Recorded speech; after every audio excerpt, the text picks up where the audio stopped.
This is the book talk for These Broken Stars, Amy Kaufman and Megan Spooner.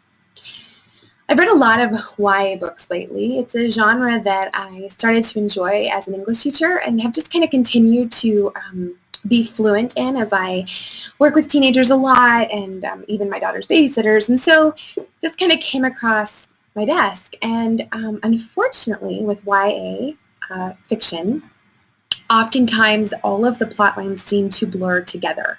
They're not memorable. And so a lot of times these are my 3-star books. You know, it's an entertaining read, but at the same time, it's not something that I'm going to remember 3 months later.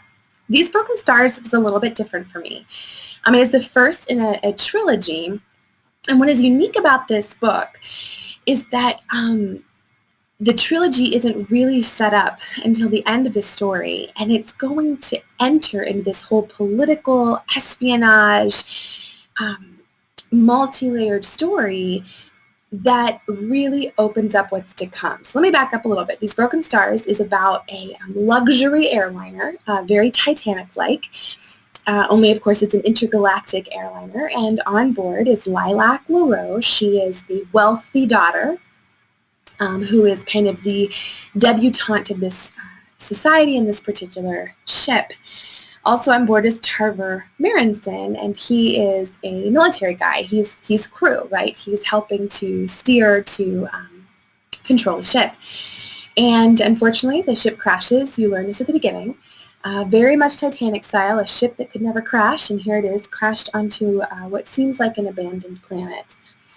What I enjoy about the story, what's so memorable, is this fact that it's not a dystopian YA novel. It really is a novel about survival, about what it's like to be in a deserted place and a deserted planet and needing to start from the ground up, what society is like and our impulses. And so it's kind of got that science fiction piece to it as well. They do encounter some genetically modified creatures, and there unfolds the mystery and the political intrigue. So I really enjoyed These Broken Stars. Of course, there is a relationship that is explored between Lilac and Tarver, and at the same time, it's not central to the story, and nor is it the most important thing.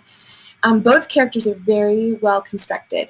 I was really impressed with the evolution that Lilac undergoes, from privileged to needing to survive like the rest of her society, as well as Tarver's own struggle with how to help somebody of whom he has no respect for. So it was a really interesting story.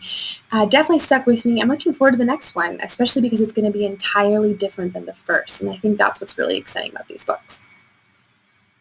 The next book that I read just recently and just finished is The Land of Stories, The Wishing Spell by Chris Colfer. I actually was able to listen to this one as an audiobook, and it's read by him. He does all of the voices and the voice acting. He's fantastic at reading the book.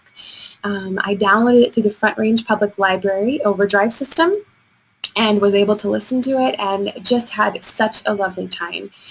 I would say this book was delightful. That's the word I use for it. I really enjoy when a book retells a story that is near and dear to us. And in this case, the stories are fairy tales. And the twins, Alex and Connor, are thrust into this land of stories and have to learn to survive many, many trials and tribulations that come their way and go on a quest.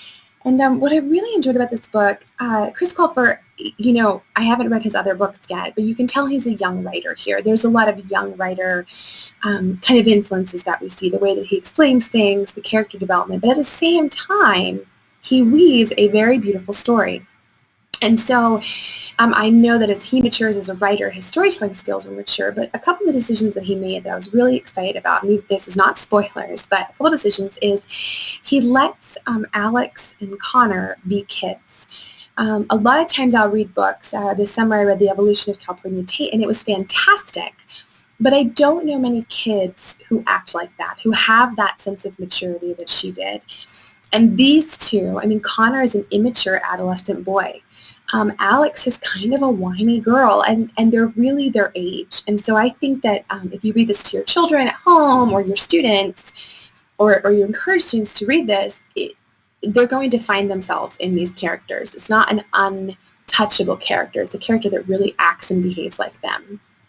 There are some stronger fantasy-like scenes in the book, so I wouldn't recommend this to younger kids.